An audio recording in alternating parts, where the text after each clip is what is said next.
तर आता प्रत्येक महानगरपालिकांच्या निवडणुका चालू आहेत आणि कार्यकर्त्यांची अक्षरशः झुंबड उडाली की आपल्याला तिकीट मिळालं पाहिजे. त्यासाठी प्रचंड आपले जे कार्यकर्ते आहेत त्यावर ते खर्च करतायत आणि गर्दी घेऊन आणि आपण जी मागील 4-5 वर्षे जी कामं केली आहेत त्याचा बायोडाटा घेऊन अक्षरशः जे नेते मंडळी ठरवले आहेत त्यांच्या समोर जात आहेत आणि अक्षरशः भीक मागतायत की आम्हाला तिकीट द्या.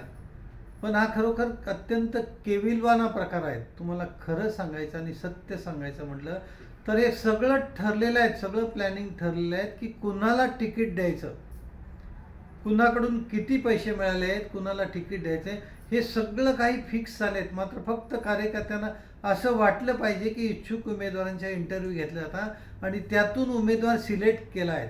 खरं तर हे त्यांच्या भावनेशी केलेला खेळ आहे. त्यामुळे आपण असा केविलवाणा प्रयत्न करायचा प्रयत्नही करू नका. जी काही छोटी मोठी पुंजी जमवली असेल आपण ती कार्यकर्त्यांवर खर्च करून आपल्या पदरी निराशा पडण्यापेक्षा आपण सहजपणे पक्षाचं कार्य करा. एक सामाजिक कार्य म्हणून त्याला वेळ द्या. मात्र आपल्याला तिकीट मिळून म्हणून जर आपण याकडे पाहत असाल तर आपल्या पदरी नक्कीच निराशा पडणार आहेत.